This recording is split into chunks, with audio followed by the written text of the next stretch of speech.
At the gallop! Ho!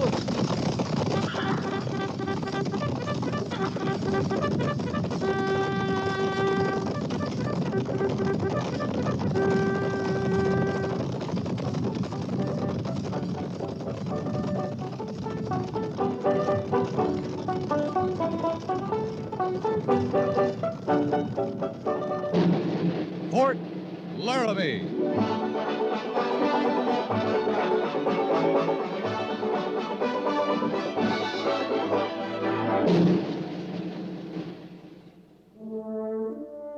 Fort Laramie, starring Raymond Burr as Captain Lee Quince. Specially transcribed tales of the dark and tragic ground of the wild frontier, the saga of fighting men who rode the rim of empire, and the dramatic story of Lee Quince, Captain of Cavalry.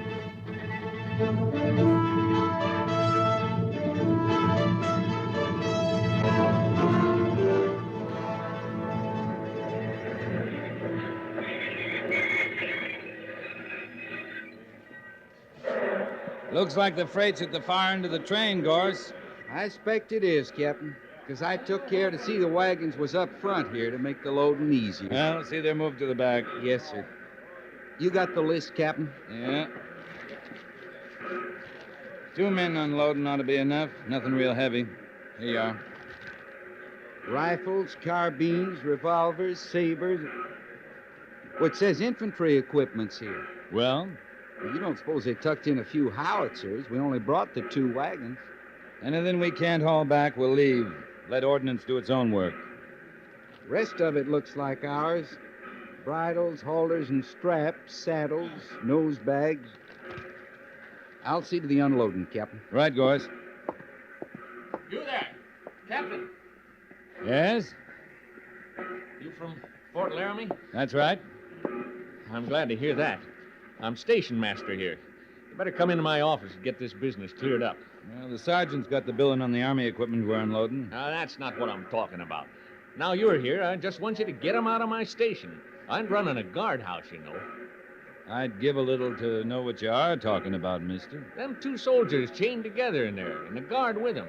They say they're bound for Fort Laramie.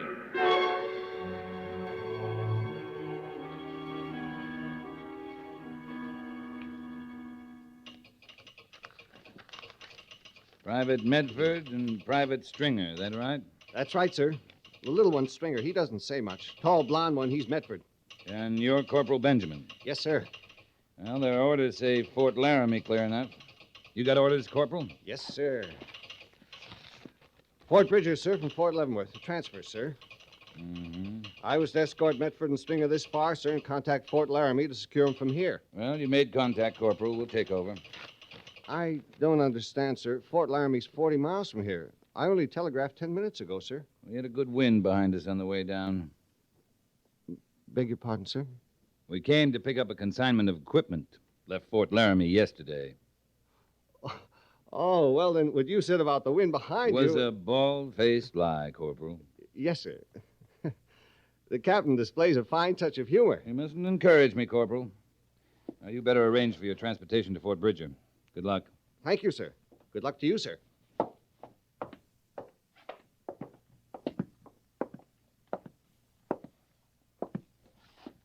right, on your feet.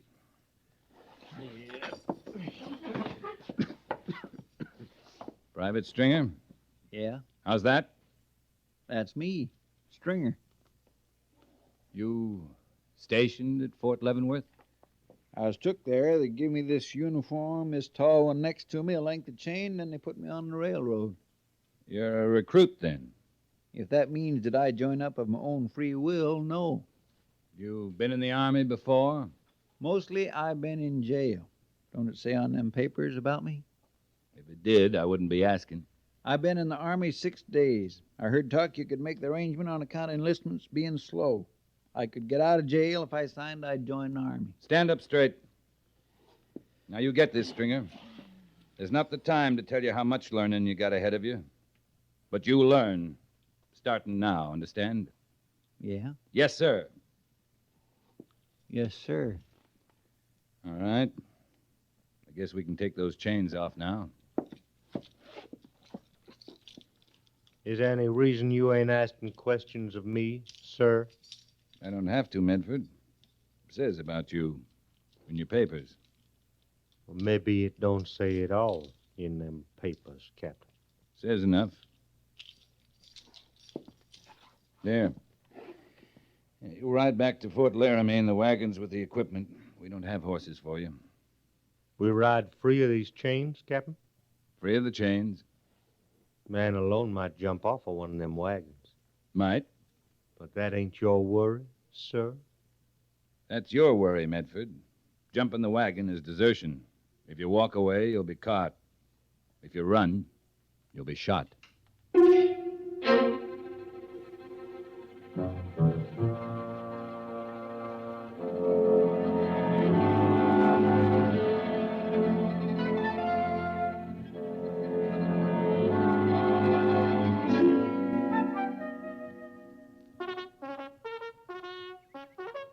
All right, Sergeant, dismiss him. Yes, sir. Platoon! Yes, miss.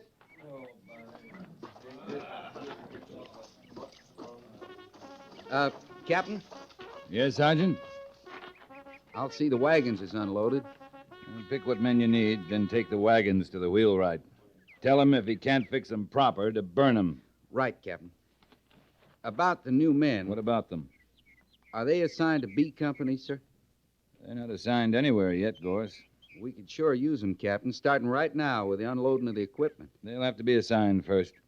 Well, that'll take most of the rest of the day, Captain. There ain't more than an hour's work. Get someone else to do it, Gorse. Yes, sir. There's a reason, Captain, you don't want Stringer and Medford to help? Yeah? Reasons like you'll be unloading rifles and carbines and 50,000 rounds of ammunition. I guess when you want to tell me the rest of that story, you will. And there'll be a right time, Gorse. Yes, sir.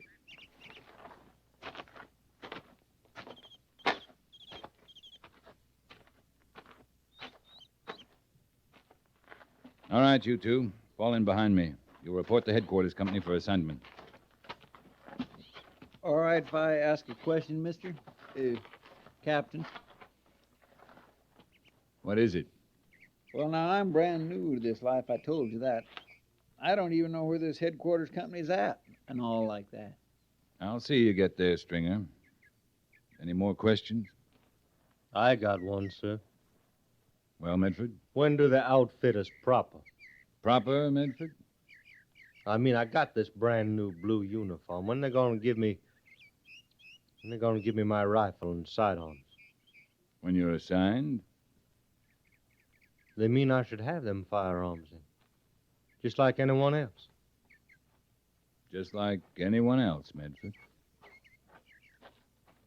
Captain Quince, Yes, Lieutenant? Are these the transfers, sir? Private Stringer and Medford. The major sent me to see if they're assigned and quartered. He's anxious to see you, Captain. Yeah. Thank you, Mr. Sabbats.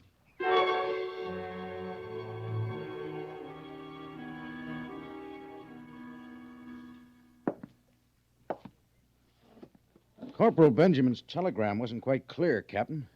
Something about respectfully urging that we pick up 2 prisoners from Fort Leavenworth. You get my telegram all right? Yeah, saying you were bringing 2 transfers from Fort Leavenworth. Now, which are they, prisoners or transfers? A little of both, I guess. If Fort Laramie's to become a military prison, I'd like to hear it from someone other than a corporal. These men aren't prisoners anymore, Major.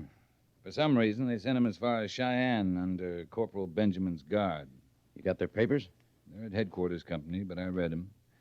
Stringer, they let him out of a civilian jail if he'd promised he'd join the Army. Oh, under that plan to make up for slow enlistments. I read about it when the order came through a couple of months ago. We decided to face that problem when it came up. It's come up, Major. Any idea what he was serving time for? Oh, he gave me the idea. He's made a career for himself being in prison. I didn't ask about specific crimes. I know this. He's never been in the Army. We can fix that part. The other one, he from prison, too? Yeah. Camp Butler first, then Camp Douglas. You're talking about military prisons, Captain? Union Army prisons for Confederate captives. Private Lacey Medford. He's our first galvanized Yankee, Major. Galvanized Yankee. Never heard that term. Well, it has something to do with iron. When it's galvanized, it turns color. Men like Medford, they were captured in gray, sent west in blue. Well, like you say, Lee, this is a new problem for us. Well, it might not be a problem. No, but it seems likely enough. Most of your men fought in the Union Army. That war's long over. Not in men's minds, Lee. For some men on both sides, it'll never be over. Major, in B Company alone, we got Irish and English bunking side by side. Same with Germans and French. If we can't put a Yankee and a rebel side by side, we got more trouble than just Indians. I'm glad you don't consider it a problem. I said it might not be one. When it is, if it is, I'll treat it as a problem. Fair enough? Fair enough. The way you're talking, you've made up your mind to give me Stringer and Medford, huh? B Company's got fewer men than the rest. Any objections? No, not from me. You like challenges, don't you, Lee? You keep telling me I do. Well, I hope Medford won't be a problem. But if he is, I'll feel better knowing he's your problem. Thanks. What's your impression of him, right off? Right off, I'd say he's awful anxious to get his own rifle and sidearms. Till I know better, I'm going to figure he's itching to get himself an Indian.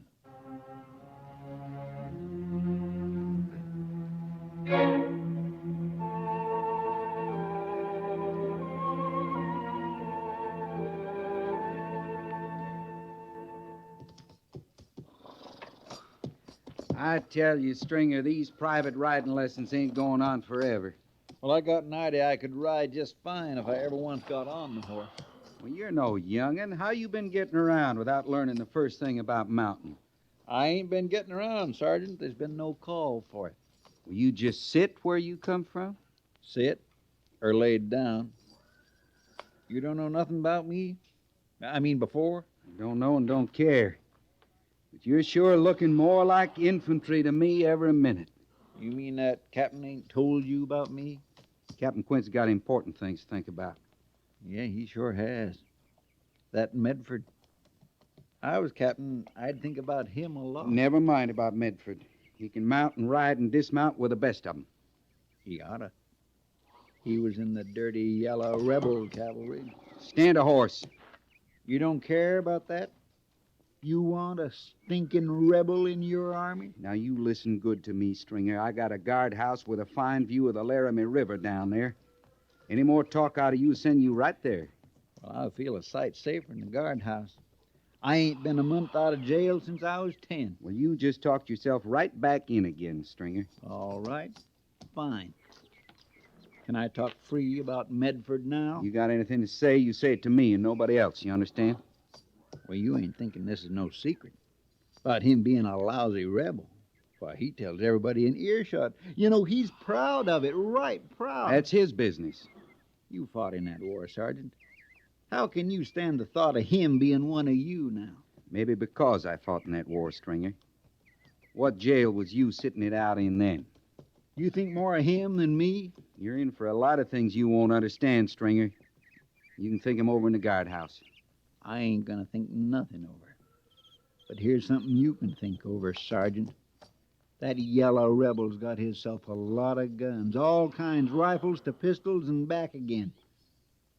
Think it over. See if you rest easy on it.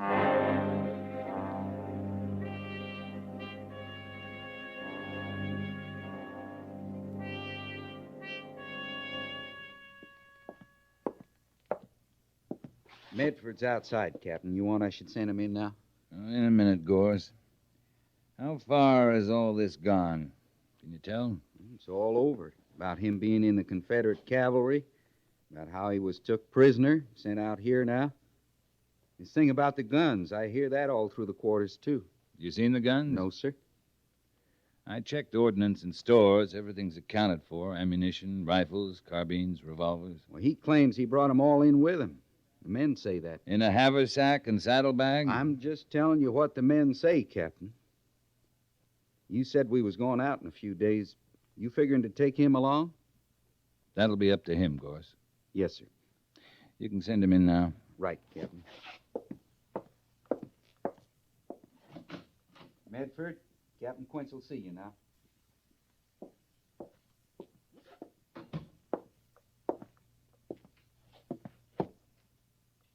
Sit down, Medford. I prefer to stand, sir. Sit down.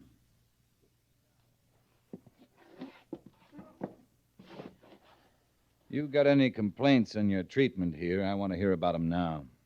I got a complaint. I'm here. I can't do much about that, Medford. Neither can I. I want free to choose. If you were free, what would you do? Go back home? There ain't no home. There ain't nobody. Men like you saw to that. Suppose you could get out, maybe stake a claim, maybe get a little farm, No, store. It's all took out of me. I don't want none of that. I don't want anything save to be let be. Oh, it's not all out of you. The hate's still there. You bet it is. I get all the strength I got from hating. Sure, you're feeding it all the time. Well, there's a lot to hate. This here blue uniform, you can start there. That Spencer rifle you issued me. You gonna let me talk free? You're talking right free. Go ahead. Well, that Spencer, I never seen one. I just heard a man about him. We used to figure you Yankees spent one day a week just loading them and the rest of the week firing them at us. We didn't have their like. No, you didn't. So now you got one. It'll fire 8 shots. Only there aren't any Yankees left to kill. They ain't nothing but Yankees. You better get over that feeling, Medford. I'm gonna die with it. You don't want to die. You know that, do you? You had a lot of chances to die. You could have died in prison if you'd made up your mind to it. You could have died any day out here, starting from the first day you rode in on the wagon. How you figure that? You could have jumped the wagon. I'd have killed you. I told you that.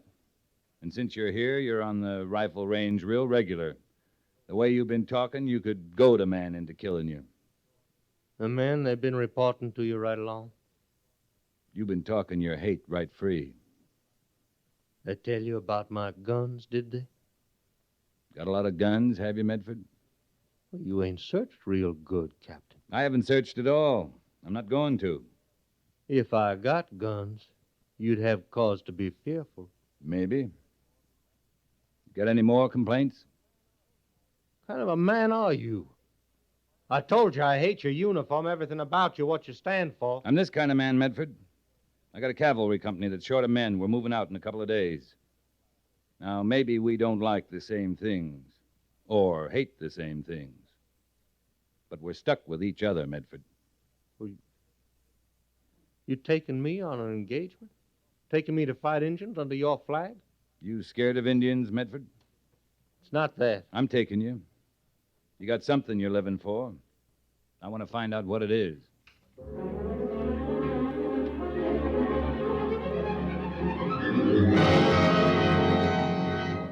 We're strung out about as thin as we can be, Captain. You know, the longer they think we can hold them down there, the better. I don't think we'll be able to fool them long. Got us outnumbered. 2 to 1, anyway. Sure have, Mr. Syberts. Our horses still secure? Behind the top of the rise, yes, sir. If those Indians are smart, they'll circle us. There's enough of them to do it. Have you thought about retreat, Captain? I've thought of nothing else since we got boxed in. We'll retreat when we can, Mr. Syberts. If we can. Captain, sir. Medford? Captain, can you see their horses from here? There must be a couple hundred of them. The ones they stole, caught in the ravine down there? Yes, sir. What about them? We stampeded those horses. Them engines would clear out of here in no time. We'd have to ride a charge down there to stampede them. That's suicide, Medford. They'd pick us off one by one as we rode Well, down. ain't that our only chance, Captain? Getting killed's not the chance we're looking for. Yeah, but, Captain, this noise, Get back sir. to your position, Medford. Now. Yes, sir.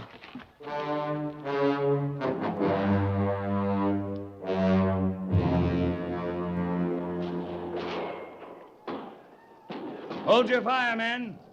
Hold your fire. I brought your mount, Captain. You saw what he did. Yeah. Yeah, I'm going down there, Mr. Syberts. He might still be alive.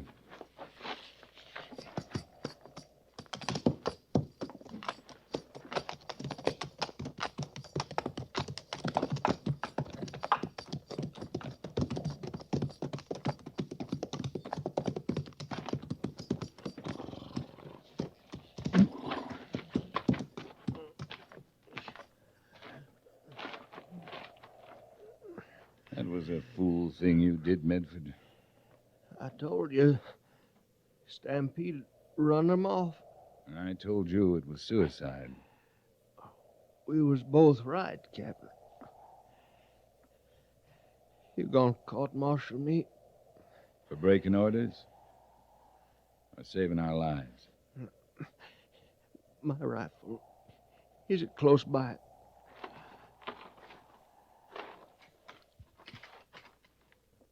You want to use it, Medford? Just you look at it, Captain.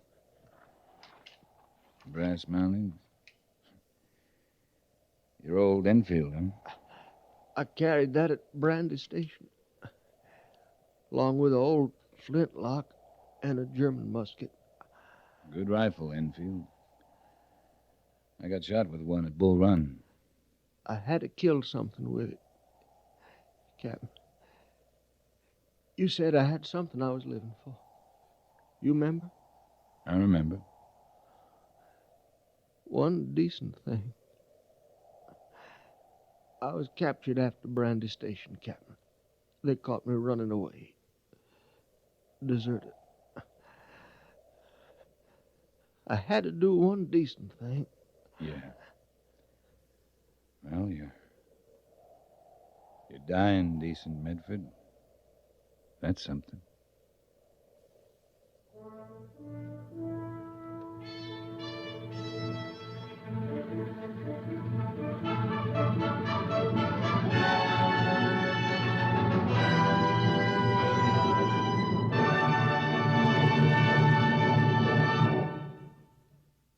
Fort Laramie is produced and directed by Norman MacDonald and stars Raymond Burr as Lee Quince, Captain of Cavalry, with Vic Perrin as Sergeant Gorse. The script was specially written for Fort Laramie by Kathleen Height, with sound patterns by Bill James and Tom Henley. Musical supervision by Amerigo Marino. Featured in the cast were Lawrence Dobkin, Parley Bear, Frank Cady, and Paul Dubov. Jack Moyles is Major Daggett, and Harry Bartell is Lieutenant Seiberts.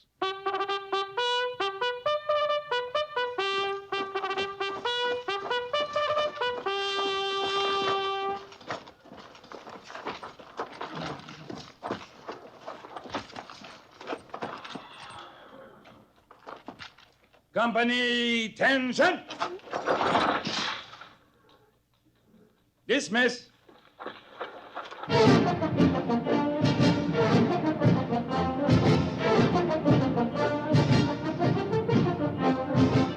Next week, another transcribed story of the Northwest frontier and the troopers who fought under Lee Quince, Captain of Cavalry.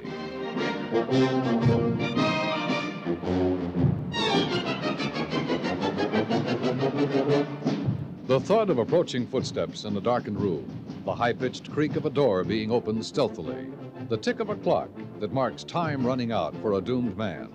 These are sounds that keep you in suspense. Connoisseurs of crime stories listen to Suspense Tuesday nights on CBS Radio because Suspense specializes in offbeat drama that makes the hair rise and the heart beat faster. Listen Tuesday night on most of these same stations for another taut, spine-tingling story of suspense.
At the gallop!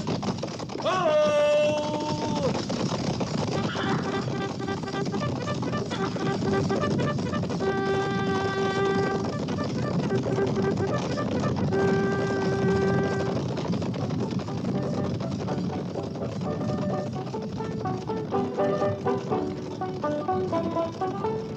Fort Laramie.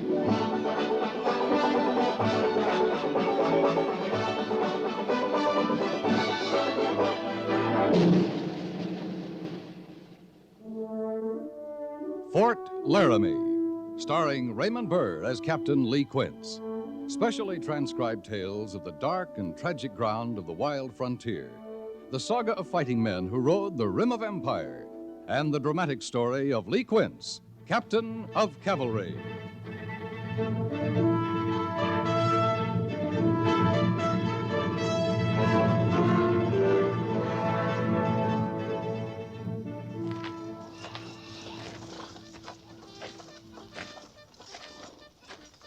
Captain?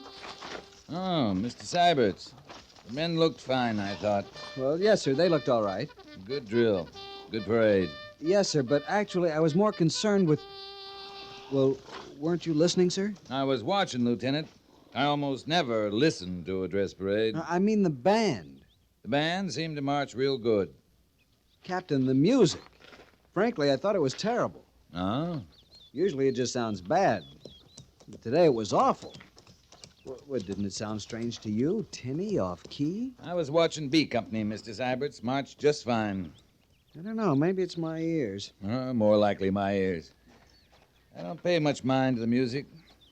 When I was a boy, my mother thought I had a promising voice. So I'd sing for her. And the hogs would come running. Then the neighbors got so they'd come running, too. I got a lot of encouragement to quit singing. But just because you couldn't sing well, Captain, doesn't mean you don't have an appreciation for music. Oh, I think it does, Mr. Syberts. You see, I wasn't just obliging my mother. I thought I sounded fine, too. Well, you were considerably younger, sir. I'm sure you've outgrown all that by now. After all, with your mother to encourage you couldn't be blamed for thinking that you had... Around her neck she wore a yellow ribbon. Captain. She wore it in the winter and the merry month of May. And when they ask her why Really, Captain, it was more about the regimental band than anything else. And if you didn't notice the band, sir, Far away, far away. She wore it for her lover who was far, far away. Yes, well, I'm beginning to think I was very mistaken, if you'll excuse me, Far Captain. away, far Captain Quince? Major Daggett? What are you doing? I was singing, sir. You call that singing? Yes, I do. But I suppose it's a minority opinion. Are you drunk, Captain? No, sir. I can account for the singing if you're interested, Major. I'm only interested in stopping it. We've had enough bad music around here for one day. I thought dress parade came off fine, sir. I was very proud of B Company. Captain, I don't want to hear another reference to dress parade today. Yes, sir. It's over. That's the only good thing about it. It's over. I don't want to discuss it. I don't want to hear it discussed. That's an order, Captain. Yes, sir. I won't even ask if you heard the band. Did you hear the band? Must have. I saw it. Seemed to me they marched real good. No matter if you heard it or not, if that bellowing you call singing's a sample of your ear for music that... Marched real good? I thought so, sir. If I want marching, I'll get a company of infantry. From a band, Captain, I expect just one thing, music. You think I'm being unreasonable? Kind of hard to get music out of busted instruments, I imagine. I realize some of the pieces are quite old. Schultz tells me in the field they have problems with rust, sand fouling the cornet pistons, but busted instruments? The report said the band was brawling over something Saturday night. Someone put his foot through a field drum. Some of the blowhorns got smashed. You read a report on a band brawl? Mm-hmm. On your desk, Sunday morning, Major. Oh. Well, I want to talk to the bandmaster, and if you'll stop delaying me, I will. Sorry to hold you up, Major. Lee. I'm sorry. For what? Well, I'm mad as the devil. I didn't mean to take it out on you. I was handy. And you were singing, don't forget. And it set me off. Set Mr. Syberts off, too. Fact of the matter is, we have guests on the post. I wanted to be especially proud of our band. Oh, and what they did to Boots and Saddles, I think it was Boots and Saddles. I gotta see Schultz. Tell him I thought the band marched real good.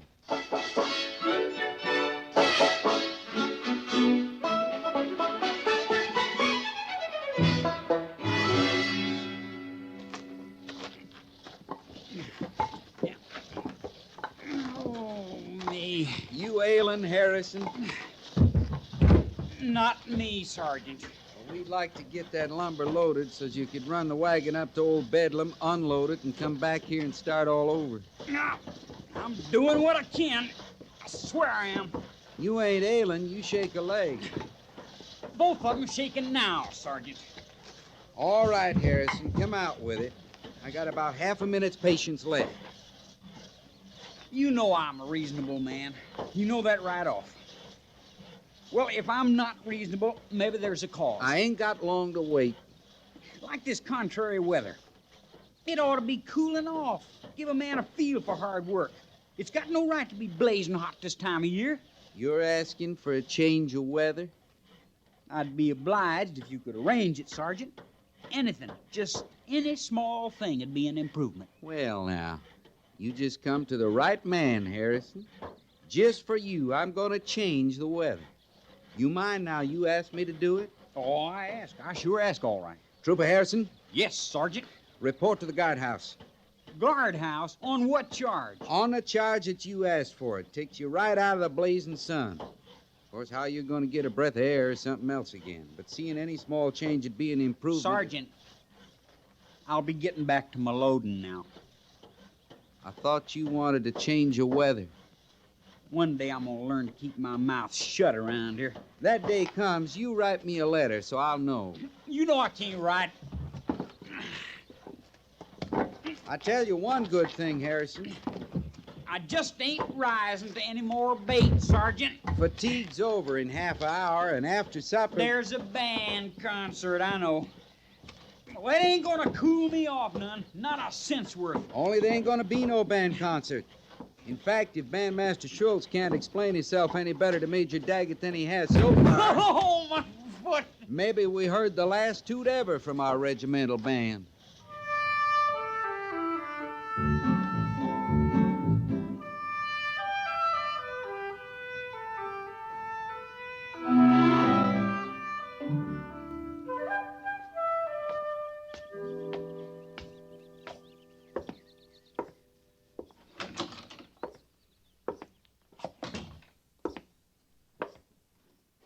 Pliny?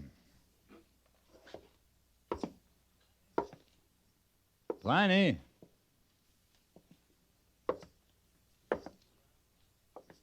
You around, Pliny? No.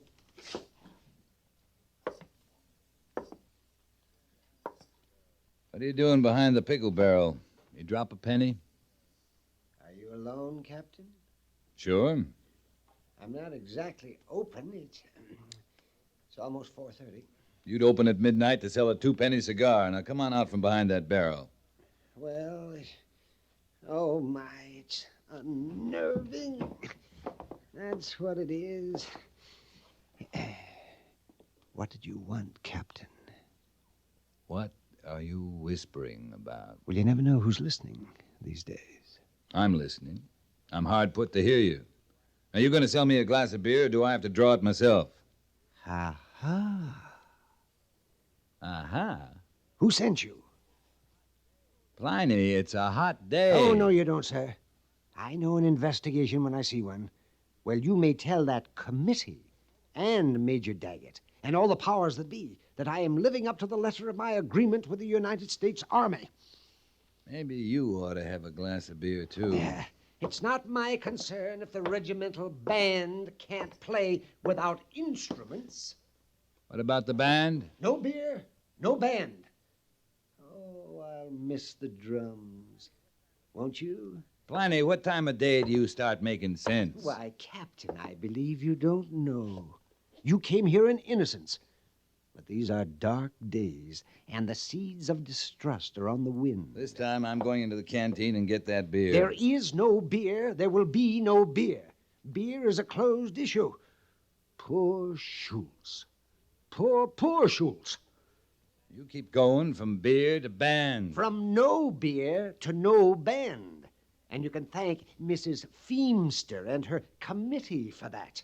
Mrs. Feemster's not doing anything. She's just visiting Fort Laramie. Her visit was ill-timed, just when Schultz needed new instruments the worst way. But alas, 5% of nothing will not buy French horns and trumpets. And, oh my, I will miss the drums. I'm still not reaching you, am I, Captain? I know. No, you're not. Then let me put it simply. A, B, C. A is for the agreement. Now then, 5% of all proceeds from the sale of beer I give to B, which is the band. From these monies, Schultz buys new instruments. That is, he did until... Oh, yes, until C. C is for committee, headed by Mrs. Feemster, the Committee for Moral Improvement, if you will. Oh, and that means no beer. It follows, then, no beer, no proceeds, no band. Yeah. Oh, my. I put that well, didn't I? If you did, you better climb in that pickle barrel, Pliny. A sutler that doesn't sell beer needs a real hiding place. But the brine... Salty.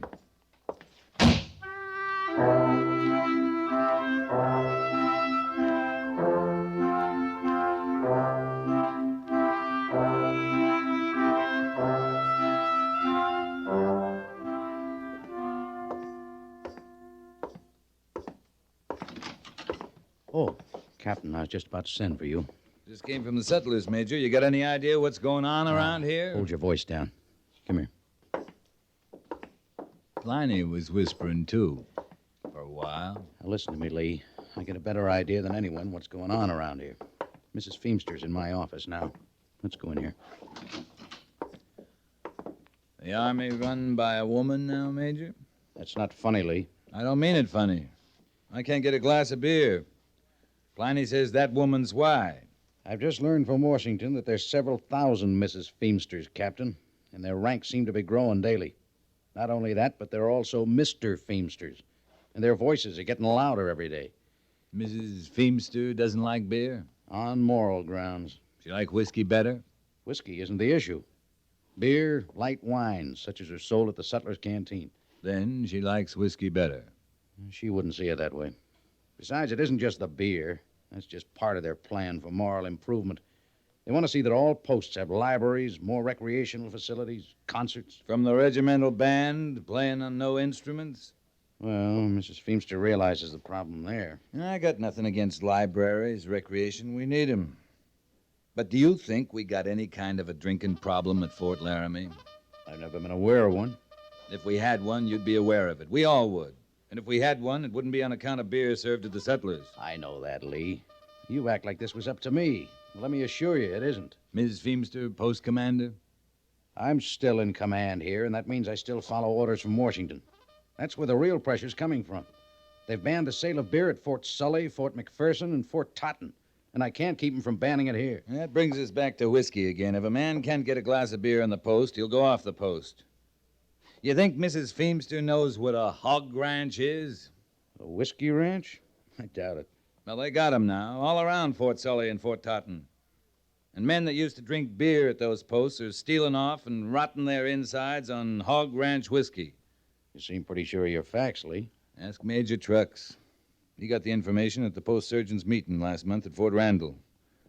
The post surgeons are recommending that they reopen the canteens. I wonder. Just wonder. No, it'd never work. Oh, what wouldn't work? I don't think even Major Trucks could convince Mrs. Feemster she was short-sighted. I was thinking more of letting Mrs. Feemster make her own decision about being short-sighted. You haven't met her, have you? No, I'm kind of looking forward to it. Now, Lee. I'd like to volunteer to show Mrs. Feemster around the post tomorrow, Major. Volunteer? You might just tell her I'll call for her tomorrow, right after guard mount. Afternoon to you, Major.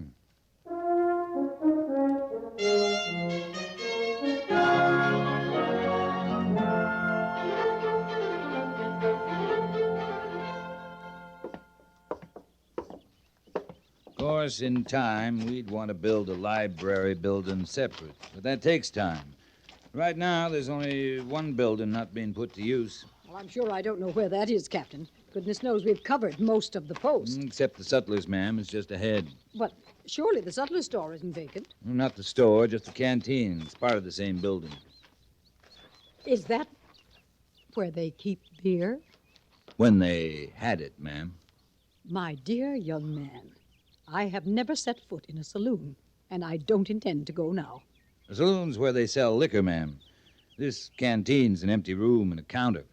But if you don't want to look at it, You're why... certain there's nothing in the nature of spirits in there.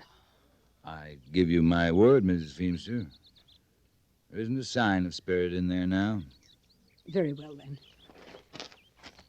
I suppose I should take the long view. After all, the library is the important thing. But in a saloon... Canteen. I'll take your word there's a difference, Captain. After you, ma'am. Thank you, Captain. Canteen straight ahead, Mrs. Feemster. Now then, Pliny, I got a long order here. Best you write it down. Just a moment, Sergeant. Just a moment. Captain? Yes, Pliny? Oh, have you met Mrs. Feemster? This is Pliny Burgess, the sutler. Mr. Burgess? Madam? Now, Captain, you know very well the canteen is, well, it's... Yeah, we know, Pliny. We come to see how the room would do for a library. A library? You mean books, and books in there? We'll just look it over. You mind your customer over there. Oh, well, I don't know. I got cash money, Pliny. Coming. Yes, indeed. In fact, I'm here. Well, Mrs. Feemster? Well, yes, I think perhaps you may be right, Captain. Lemon extract. This room would make... I want all the lemon extract you got. All the vanilla, peppermint, ginger. All? Every drop. Then I want everything in stock in the way of cinnamon, red pepper sauces, bay rum. You got any smelly water, Pliny? Smelly? Oh, no, I don't believe I have any. Oh, no. You're not paying much mind to the room, ma'am. Hey? Oh, why... Oh, yes, it's first rate. Splendid. O.D. something, Pliny. O.D.? Smelly. Excuse me, ma'am. You know what I'm trying to say. I? You know, you women folks uses it sometimes. Smells right nice. O.D. O.D. Cologne. Oh, that's it, ma'am. Thank you kindly. I'll take all you got, Pliny. All, I've got. Seems to me we could get several hundred books in here, Miss Feemster. Now, along that wall there... Just a minute, Captain. Young man. You talking to me, ma'am? I am indeed. Your order to Mr. Burgess, all the lemon extract, all the cologne. Yes, ma'am. May I ask what you're planning to do with it? Why, drink it, ma'am. Drink it? Well, maybe not all of it. I'll sell some, chances are. Maybe give some now and again to my friends, but... Drink it? Why, ma'am, you strain extract or that O.D. stuff through some coarse bread, you got a fine batch of alcohol. Oh, my. Now, myself, I'd rather have a glass of beer, but we can't get that no more here, so, well, man's left to his own devices, you might say. Thank you, Gorse. I just hope it did the trick, Captain. Right now, we almost have this added up, so let me see what that comes to, $57.43, Sergeant. Pliny, I've been thinking this over. Huh? Oh. Well, now, I'll tell you what I'm going to do. Now, since you're such a good customer, I'm going to let you have the whole thing for $57.33. You drink it, Pliny. I'm going to Laramie Village for a beer.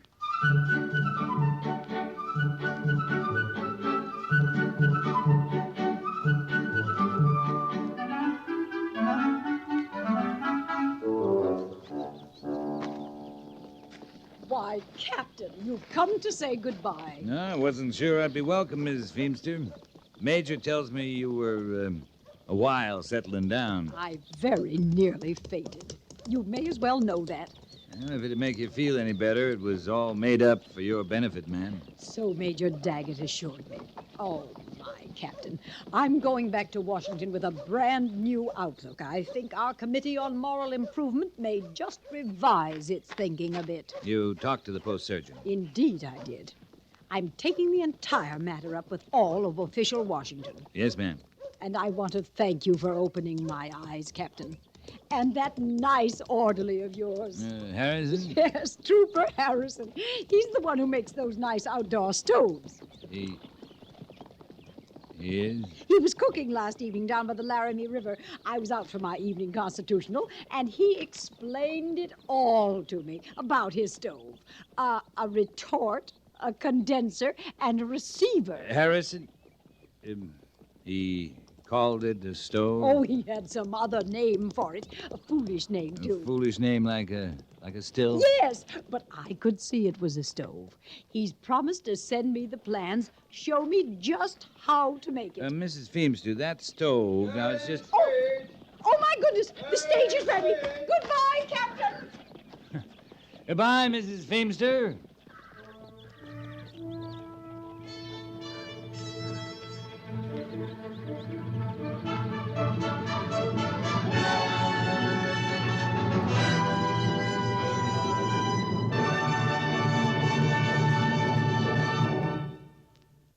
Fort Laramie is produced and directed by Norman MacDonald and stars Raymond Burr as Lee Quince, Captain of Cavalry, with Vic Perrin as Sergeant Gorse. The script was specially written for Fort Laramie by Kathleen Height, with sound patterns by Bill James and Ray Kemper, musical supervision by Amerigo Marino. Featured in the cast were Howard McNear, Jeanette Nolan, and Sam Edwards. Jack Moyles is Major Daggett, and Harry Bartell is Lieutenant Seiberts.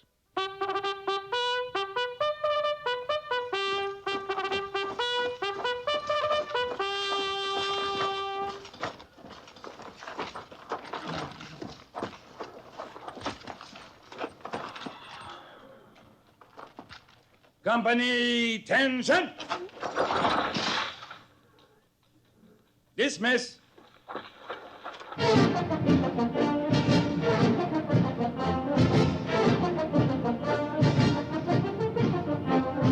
Next week, another transcribed story of the Northwest frontier and the troopers who fought under Lee Quince, Captain of Cavalry.